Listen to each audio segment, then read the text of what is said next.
मैं doctor RP. Singh आपका अपने YouTube channel doctor Raghav Ayurveda शक्ति में स्वागत करता हूँ। व्यक्ति के प्रकृति और कई कारणों के आधार पर चिकित्सा पद्धति निर्धारित की जाती है, इसलिए उचित औषधि और रोग के निदान हेतु उपयुक्त चीज़ों पर अवश्य विचार करें। अस्थमा को श्वास रोग के नाम से भी जाना जाता है। आयुर्वेद के अनुसार श्वसन की इस स्थिति को 5 भागों में वर्गीकृत किया गया है। 5 प्रकार के श्वास रोग इस प्रकार हैं: महाश्वास यानी गंभीर अस्थमा, ऊर्ध्व श्वास, छिन्न श्वास, तमक श्वास और क्षुद्र श्वास। अस्थमा का रोग प्रमुख तौर पर कफ दोष के असंतुलन के कारण होता है। सभी प्रकार के अस्थमा में सबसे पहला लक्षण सांस लेने में दिक्कत होना है। अस्थमा के लिए दिए जाने वाले सबसे सामान्य उपचार में वमन कर्म, विरेचन कर्म, नास्य कर्म और बस्ती कर्म शामिल है। इन उपचारों से अमा को शरीर से बाहर निकालकर सफाई की जाती है। अस्थमा के उपचार में प्रयोग होने वाली जड़ी बूटियों में पिपली, मधु, रसोनन, हिंगू, शुंठी, वशाका और हरितकी शामिल है। अस्थमा को नियंत्रित करने के लिए आमतौर पर श्वास कुठार रस और व्याघ्री हरितकी लेने की सलाह दी जाती है। आयुर्वेद के अनुसार अस्थमा की शुरुआत पेट से होती है और ये रस धातु ले जाने वाली नाड़ियों के जरिए फेफड़े में पहुंचता है। 5 प्रकार के अस्थमा के लक्षण अलग अलग होते हैं और इसी के आधार पर इसमें अंतर किया जाता है। महाश्वास ये जानलेवा स्थिति है। इसमें व्यक्ति को सांस लेने पर दर्द और असहजता महसूस होती है। इससे ग्रस्त व्यक्ति को अधिक वायु की जरूरत होती है, जो कि गहरी सांस लेने में पूरी नहीं हो पाती है। इसके बाद आंखों का घूमना भी बंद हो जाता है और व्यक्ति अपनी चेतना खोने लगता है। ऐसी स्थिति में व्यक्ति अपना मुंह बंद करने या कुछ बोल पाने में असक्षम हो जाता है। ऐसे में पेशाब और मल आने में रुकावट हो सकती है। अगला है ऊर्ध्वश्वास। अगर अस्थमा की इस प्रकार का ध्यान नहीं रखा जाए तो ये घातक भी हो सकता है। ऊर्ध्वश्वास में व्यक्ति ठीक तरह से सांस नहीं ले पाता है। इसकी वजह से दिल और मस्तिष्क में ऑक्सीजन की कमी होने लगती है। व्यक्ति ऊपर देखने लगता है और श्वास लेने के दौरान हांफने और आंखें गोल गोल घूमने लगती हैं। सीने और सिर में दर्द महसूस होता है। अगला है छिन्न श्वास। इस प्रकार के अस्थमा में व्यक्ति को रुक रुक कर सांस आती है। इसमें अचानक से सांस आनी बंद भी हो सकती है, जिसकी वजह से सीने में बहुत तेज दर्द उठता है। छिन्न श्वास की स्थिति में गैस बनने की वजह से व्यक्ति का पेट भी फूलने लगता है। अगला है तमक श्वास। इस प्रकार के दमा में वात कम होने की बजाय बढ़ जाता है। इसकी वजह से सिर और गर्दन में अकड़न होने लगती है। ये कफ को भी बढ़ाता है। इसके फलस्वरूप राइनाइटिस हो जाता है। इसमें जुखाम के अटैक आने लगते हैं और सांस लेने में दिक्कत होती है।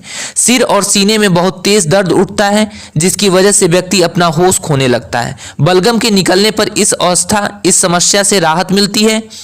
सूखी खांसी, गले में खराश और पीठ के बल सोने में दिक्कत होती है। कभी कभी वात और कफ के साथ पित्त भी इस समस्या में शामिल होता है। पित्त के कारण जलन, चेतना में कमी और अपच होती है। तमक श्वास से ग्रस्त व्यक्ति को ठंडी हवा या ठंडे पानी में अधिक परेशानी होने लगती है। क्षुद्र श्वास ये लघु प्रकार का अस्थमा है, जिसे आसानी से ठीक किया जा सकता है। प्राकृतिक इच्छाओं को दबाने और ज़्यादा तैलीय या भारी भोजन की वजह से क्षुद्र श्वास की समस्या हो जाती है। दम्मा के आयुर्वेदिक इलाज में पहला है वमन कर्म। वमन कर्म का प्रमुख उद्देश्य फेफड़ों से अतिरिक्त कफ को वापस पेट में लाकर उसे शरीर से बाहर निकालना है। इसमें विभिन्न जड़ी बूटियों द्वारा व्यक्ति को उल्टी कराई जाती है और शरीर से अतिरिक्त कफ एवं विषाक्त पदार्थों को बाहर निकाला जाता है। नाड़ियों और सीने से बलगम को बाहर निकाला जाता है। इस तरह सांस लेने में आ रही रुकावट से राहत मिलती है। वमन खांसी से दम्मा के इलाज और सांस लेने में आ रही समस्या को नियंत्रित करने में मदद करता है। कमजोरी, पेट में ट्यूमर, हाई ब्लड प्रेशर और हृदय संबंधी समस्याओं से ग्रस्त व्यक्ति को वमन की सलाह नहीं दी जाती। एनीमा थेरेपी से ले चुके लोगों और गर्भवती महिलाओं को भी ये चिकित्सा नहीं दी जाती। वमन में 2 प्रकार की जड़ी बूटियां मुलेठी और नमक के पानी का प्रयोग कर उल्टी कराई जाती है। इन जड़ी बूटियों के प्रभाव को बढ़ने के लिए नीम, पिपली, काला नमक और अमलकी जैसी कुछ जड़ी बूटियां दी जाती हैं। अगला है विरेचन कर्म। वमन कर्म की तरह विरेचन कर्म द्वारा भी फेफड़े में अतिरिक्त कफ को वापस पेट में लाया जाता है और फिर इसे शरीर से बाहर निकाला जाता है। पेट में ट्यूमर जैसी विभिन्न समस्याओं के इलाज में ये चिकित्सा उत्तम मानी जाती है एवं शरीर से विषाक्त पदार्थ निकालने में यह मदद करती है। रोग के इलाज के लिए सही शुद्धिकरण उपचार निर्धारित करने से पहले व्यक्ति से उसकी मल त्याग से संबंधित आदतों के बारे में सवाल पूछे जाते हैं। मुलायम मल आने वाले लोगों को सौम्य विरेचन और शहद, दालचीनी एवं घी जैसी जड़ी बूटियां दी जाती हैं। वहीं जिन लोगों को सख्त मल आता है उन्हें मल निष्कासन के लिए तेज रेजक या जुलाब जैसी त्रिफला, रुवर्ब, सेन्ना और अरंडी का तेल दिया जाता है। जिस दोष के कारण दमा की शिकायत हुई है उसके आधार पर भी विरेचन कर्म अलग हो सकता है। आमतौर पर वात विकारों के लिए इसकी सलाह नहीं दी जाती, लेकिन ये कफ और पित्त विकारों के लिए उपयोगी है। अगला है स्वेदन। ये एक पसीना निकालने की विधि है जिसमें उष्मा या बिना उष्मा के शरीर के व्यक्ति के शरीर पर पसीना लाया जाता है। आचार्य चरक के अनुसार भारीपन, जुकाम और अकड़न को दूर करने में स्वेदन चिकित्सा मदद करती है। ये शरीर से कफ को ढीला करके उसे बाहर निकालने में मदद करती है। जलन, पानी की कमी, अनिद्रा, कार्डियक रोगों और ब्लीडिंग विकारों से ग्रस्त व्यक्ति पर इस चिकित्सा का इस्तेमाल नहीं करना चाहिए। अगला है नासिकर्म। औषधीय तेल की बूंदों को नासिका मार्ग में डाला जाता है जिससे बंद नाक एवं नासिका मार्ग की गुहाएं साफ हो जाती हैं। इसके बाद सांस लेने में आसानी होती है। नासिकर्म में विभिन्न जड़ी बूटियों के साथ तेल का प्रयोग कर नासिका मार्ग और साइनस को साफ किया जाता है।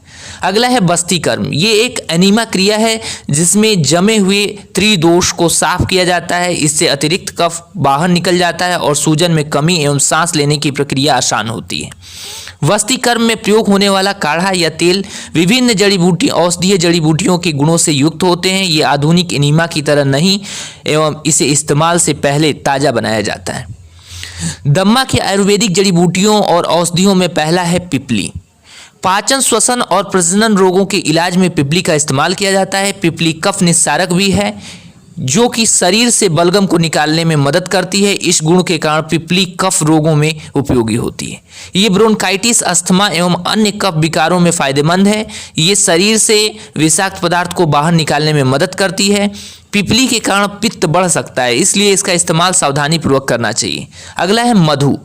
मधु यानी शहद में कई घटक होते हैं जैसे कि कार्बोहाइड्रेट, शीघ्र वाष्प बनकर उड़ जाने वाले तेल, विटामिन और मिनरल्स। ये बच्चों में रात के समय होने वाली खांसी का इलाज कर अच्छी नींद लाने में मदद करता है। ये तुरंत ऊर्जा देने वाला और रोगाणु रोधक है एवं खांसी की कई दवाओं में जीवाणु रोधक के रूप में इसका प्रयोग किया जाता है। अगला है रसोनम। रसोनम गहरे ऊतकों तक पहुंचता है और कई चिकित्सीय लाभकारी प्रभाव पैदा करता है। ये शरीर को ऊर्जा देता है और अनेक वात और कफ विकारों में उपयोगी है। लहसुन मल त्याग की क्रिया को बेहतर करता है एवं दमा, खांसी और गंभीर नेजल कैटरा यानी जुखाम को नियंत्रित करने में मदद करता है। अगला है हींगू। वात रोगों के लिए हींग को एक बेहतरीन मसाले के रूप में जाना जाता है। ये खांसी, अस्थमा, सिरदर्द और पेट के फूलने, दर्द, गैस एवं ऐंठन से राहत पाने में मदद करती है। पित्त के कारण हुए रोगों के इलाज में इसका प्रयोग नहीं करना चाहिए क्योंकि हींगू से पित्त दोष बढ़ता है। अगला है सुंठी। सूखी अदरक यानी सौंठ में कई रोगों को ठीक करने के चमत्कारी गुण मौजूद हैं। अस्थमा में सुंठी दर्द निवारक और कफ निस्सारक दवा के रूप में कार्य करती है। ये कफ को निकालने में मदद करती है जिससे अस्थमा से ग्रस्त व्यक्ति को राहत मिलती है। सुंठी से वात, पित्त और कफ का स्तर कितना कम होगा ये इस बात पर निर्भर करता है कि सुंठी के साथ किस जड़ी बूटी को दिया जा रहा है। काले नमक के साथ सुंठी लेने पर वात कम होता है। मिश्री के साथ पित्त और शहद के साथ लेने पर कफ दोष कम होता है। अकेले सुंठी लेने पर पित्त बढ़ जाता है। इसलिए पित्त प्रधान रोगों में सुंठी का प्रयोग सावधानी पूर्वक करना चाहिए। अगला है वसाका। श्वसन रोगों के इलाज में इस्तेमाल होने वाली जड़ी बूटियों में वसाका प्रमुख है। इसमें कफ निस्सारक और एंटी स्पैस्मोडिक यानी ऐंठन दूर करने वाले गुण होते हैं। ये श्वास नलियों को चौड़ा कर सकती है और इस तरह से ये अस्थमा, खांसी और ब्रोंकाइटिस के इलाज में मदद करती है। वसाका का प्रयोग प्रमुख तौर पर कफ रोगों में किया जाता है। इसे अर्क, रस और काढ़े पुट्टिस पाउडर के रूप में प्रयोग कर सकते हैं। अगला है कंठकारी। कंठकारी कफ निस्सारक के रूप में कार्य करती है और ये अस्थमा जैसे श्वसन विकारों पर बहुत असरकारी है।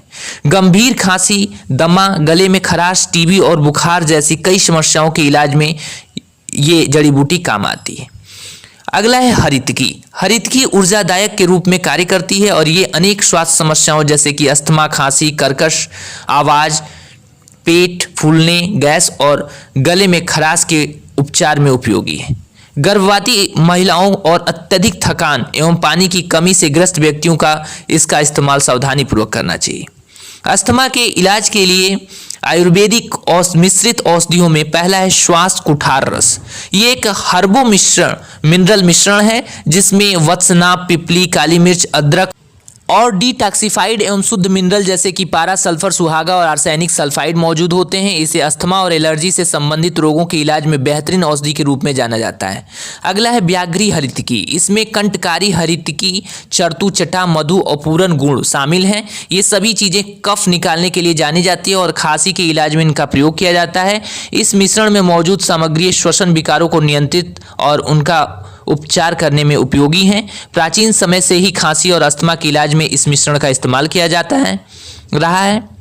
आयुर्वेद के अनुसार दमा होने पर क्या करें और क्या ना करें, तो अपने आहार में गेहूं, पुराने चावल, मूंग दाल, चने की दाल, जौ और चिचिड़ा को शामिल करें। रोज श्वसन व्यायाम, योग और प्राणायाम करें। अपने खाने में लहसुन, अदरक और मिर्च का इस्तेमाल करें। अस्थमा से छुटकारा पाने के लिए शहद, गुनगुना पानी और बकरी के दूध का सेवन करें। क्या नहीं करना चाहिए में भारी खाना, काले चने, मछली, तला हुआ भोजन और सरसों के पत्ते न खाएं। जुकाम और उमस भरे वातावरण से बचें। ठंडा पानी, मिठाई, दही और स्टोर करके रखा हुआ खाना न खाएं। अत्यधिक व्यायाम न करें। धूम्रपान, धूल एवं धुएं वाली जगहों एवं प्रदूषित पर्यावरण से में जाने से बचें। प्राकृतिक इच्छाओं जैसे कि मल और पेशाब को न रोकें। धन्यवाद।